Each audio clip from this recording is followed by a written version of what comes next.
Olá pessoal, sejam bem-vindos a mais uma aula aqui do canal. Para quem não me conhece, eu sou a professora Raquel Cardoso e hoje a gente vai tratar de DNA e duplicação.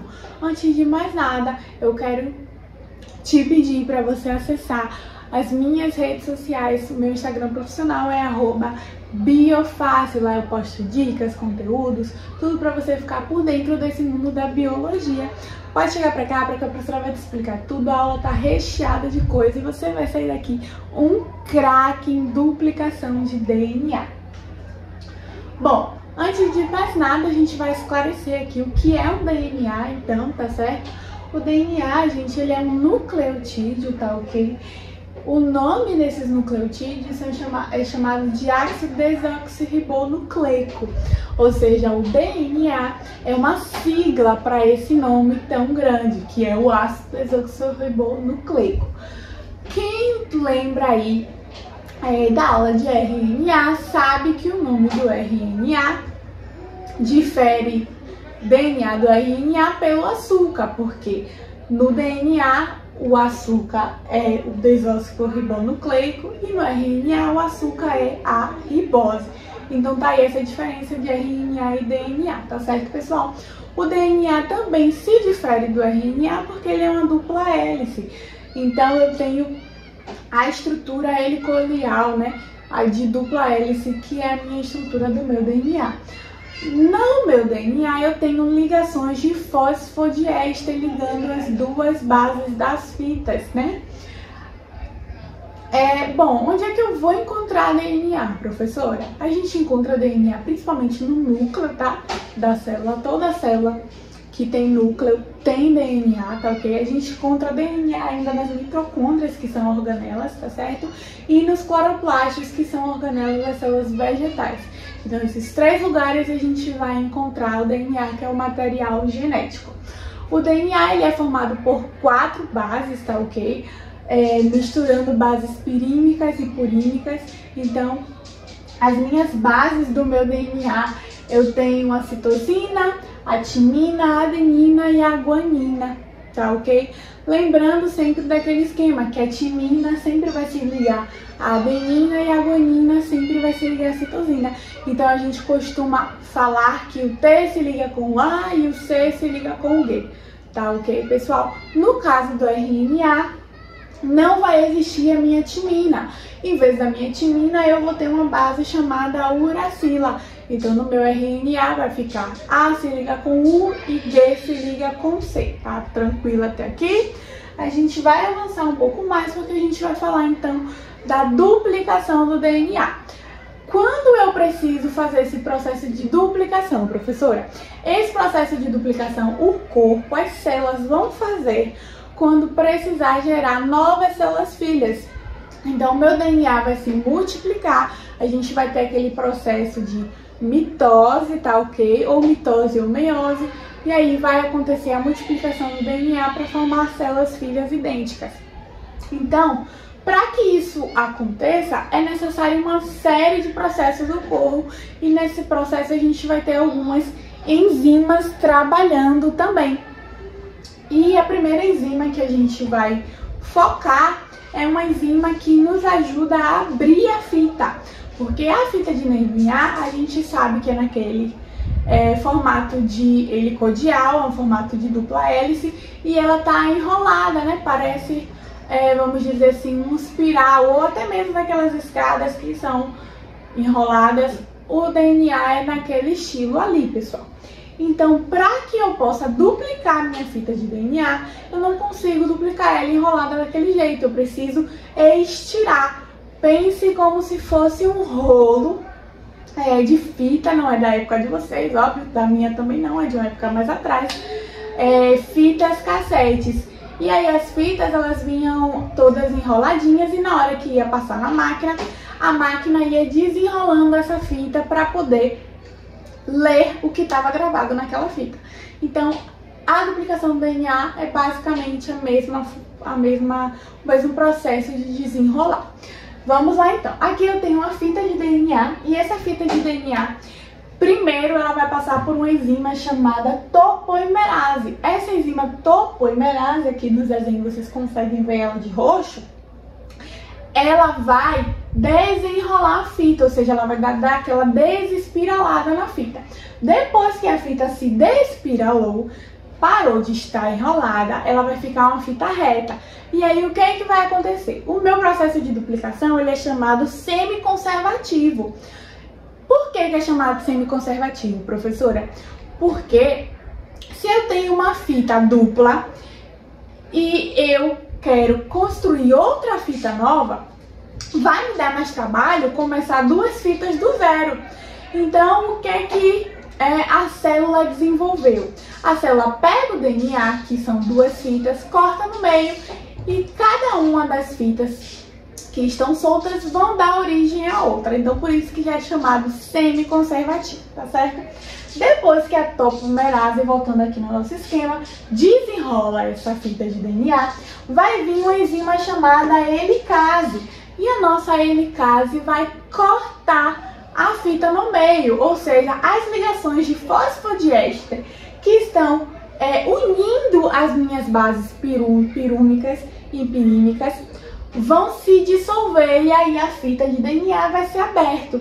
E aí eu vou ter uma fita líder e vou ter uma fita atrasada. Por que a gente chama de fita líder e fita atrasada? Porque a gente tem um sentido na leitura da fita de DNA. Como assim leitura, professora? Se eu partir a minha fita no meio, eu vou precisar que outra fita se junte à fita líder ou à fita tardia para que sejam formadas um novo DNA na estrutura helicoidal. E o que acontece? Acontece que vem uma enzima chamada DNA polimerase que vai começar adicionando as minhas bases, tá certo? Na fita que foi cortada. Olha ela aqui no nosso esquema. E aí a minha DNA polimerase, ela só vai poder andar no sentido 5 linha, 3 linha. Pense como se fosse direita para esquerda, pessoal. Vamos dar um exemplo aqui. Essa DNA polimerase, que é uma enzima que vai aplicando as bases, tá certo? As bases nitrogenadas para completar a fita, ela só pode andar no sentido 5 linha, 3 linha. E isso ela começa primeiro na cadeia líder, pessoal. Quando ela termina a cadeia líder, que é a primeira cadeia que ela faz, a cadeia atrasada, que é outra cadeia que ela vai precisar completar a duplicação, está no sentido ao contrário, porque lembre que o DNA era aquela estrutura espiralada. E se ela só pode andar de 1 centímetro, de 5 linhas para 3 linhas, e a outra fita, professora, tá de 3 para 5, tá no sentido inverso, como é que ocorre a duplicação do DNA? Ele para, fica estagnado? Não, pessoal, ele não para, ele não fica estagnado. E aí que a mágica acontece, porque no nosso corpo tudo é perfeito. Vem, pessoal, uma coisa chamada primer. E esses primers, eles são fragmentos de RNA iniciador que vão marcar, vamos dizer assim, vão marcar o início da onde a DNA polimerase vai poder andar. Então o primer vai lá, marca na fita tardia e a DNA polimerase começa a andar a partir dali. Mas detalhe, ela vai andar no sentido 5 linha para 3 linha. Mesmo na fita com sentido ao contrário, professora, mesmo na fita com sentido ao contrário, porque o primer, que é um fragmento de RNA iniciador, permite que a DNA polimerase vá lá, se fixe e consiga ir no sentido 5 linha para 3 linha. Mas é claro que esse primer, ele não vai ser contínuo. Então, ao longo da minha linha, eu vou precisar que sejam adicionados alguns primers, tá certo? Então, eu não vou ter um primer, eu vou ter 1, 2, 3, para DNA polimerase poder correr durante toda a fita tardia, tá certo, pessoal? E durante essa fita tardia, a gente vai ter os fragmentos de Okazaki. O que são esses fragmentos de Okazaki? Você lembra que a professora falou para vocês que a DNA polimerase só pode andar no sentido 5 para 3? Quando ela está na fita tardia, que é o sentido inverso, de 3 para 5, e ela vai lá e começa com o primer iniciador para poder andar no sentido certo, esses pequenos pedaços que ela vai fazendo aos poucos se chama fragmento de alcazar. Tá legal? Tá tudo certo? Tá tudo tranquilo? Até aqui tudo bem? Comenta aqui embaixo se vocês conseguiram entender, porque agora, pessoal, a gente vai fazer alguns exercícios para ver como é que tá a fixação do sistema de duplicação aí na cabeça de vocês. Antes de mais nada, eu vou explicar aqui para vocês alguns conceitos muito importantes. A nossa helicase, que é a enzima que abre a fita no meio, mas lembrando que quem faz o desenrolamento da fita é a topoimerase, tá certo? A helicase vai apenas abrir a fita no meio, vai separar a fita líder da tardia, tá ok, pessoal? A DNA polimerase, que é a minha enzima que vai adicionar as minhas bases nucleicas, ou seja, vai completar a fita que está faltando, tá ok? O meu primase, que é o meu primer, que são pedaços de RNA iniciador, que vão ajudar a minha DNA polimerase a marcar onde é que ela vai começar a adicionar as bases, e o fragmento de Okazaki, que eu falei para vocês, que são os pequenos pedaços que a DNA polimerase vai fazendo na fita tardia. Então vamos lá. Antes de mais nada, eu trouxe aqui para vocês esse mapa mental, muito legal esse mapa mental, tá ok? Depois trava o vídeo aí, tira um print para você poder anotar, fazer aquele resumo, tá ok? Então vamos lá para essa questão. Essa questão foi tirada do Enem, tá certo, pessoal? Para vocês verem realmente como é cobrado na prova. Então vamos lá. Uma informação genética, ou seja, um fragmento de DNA, pode ser inserido em outra molécula de DNA diferente, como vetores de clonagem molecular, que são responsáveis por transportar fragmentos de DNA para dentro de uma célula hospedeira. Por essa biotecnologia, podemos, por exemplo, produzir insulina humana em bactérias. Nesse caso, o fragmento de DNA, que carrega o gene da insulina, tá ok? É transcrito e posteriormente traduzido em uma sequência de aminoácidos da insulina humana dentro da bactéria. Então a questão está me dizendo que eu consigo produzir insulina humana, ou seja, o hormônio que produz a insulina humana, dentro de uma bactéria por meio de um processo, né? Que eu vou fazer uma alteração ali no gene da bactéria, no DNA da bactéria, para que ela comece a produzir certas enzimas, certas proteínas que fabriquem a insulina humana.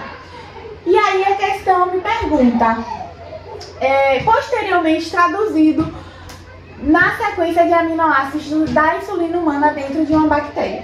E aí a questão me pergunta, aonde é que vai ser feito essa duplicação na bactéria? Vai ser feito no meu núcleo, vai ser feito no meu ribossomo, vai ser feito no meu citoplasma, vai ser feito no meu complexo de Golgi ou vai ser feito no meu retículo endoplasmático, pessoal?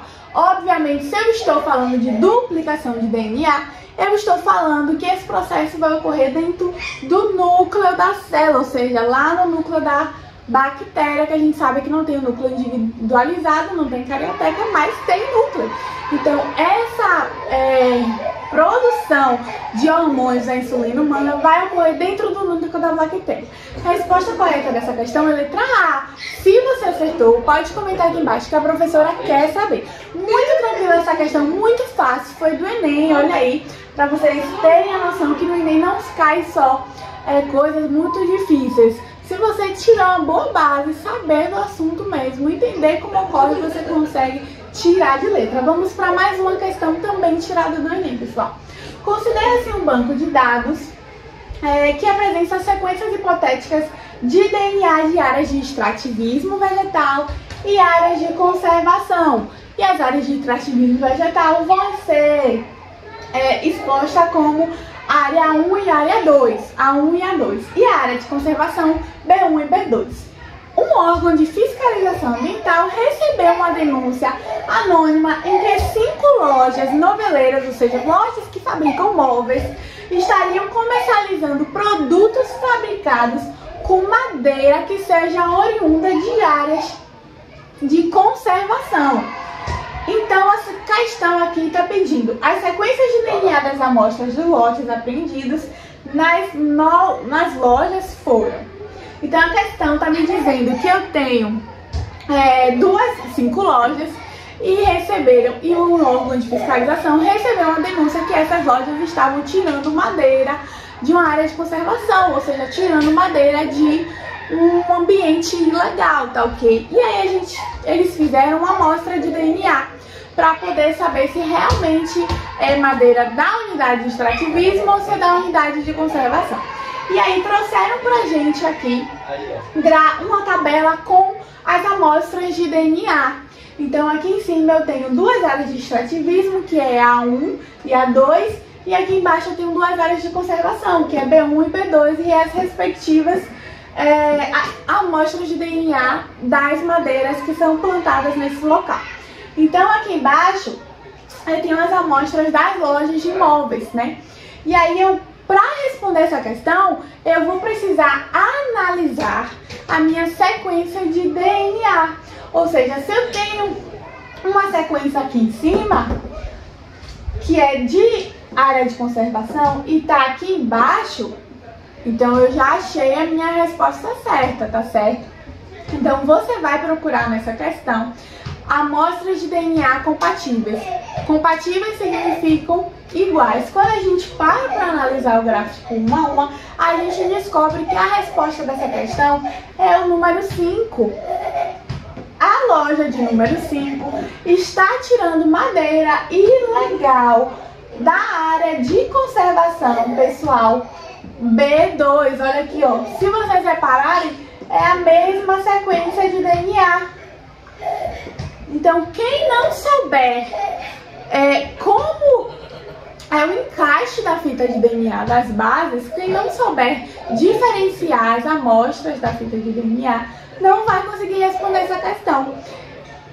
Essas letras aqui significam as bases. Então, eu tenho T significando a timina, o C significando a citosina, o A significando a adenina, tá certo? E o G significando a guanina.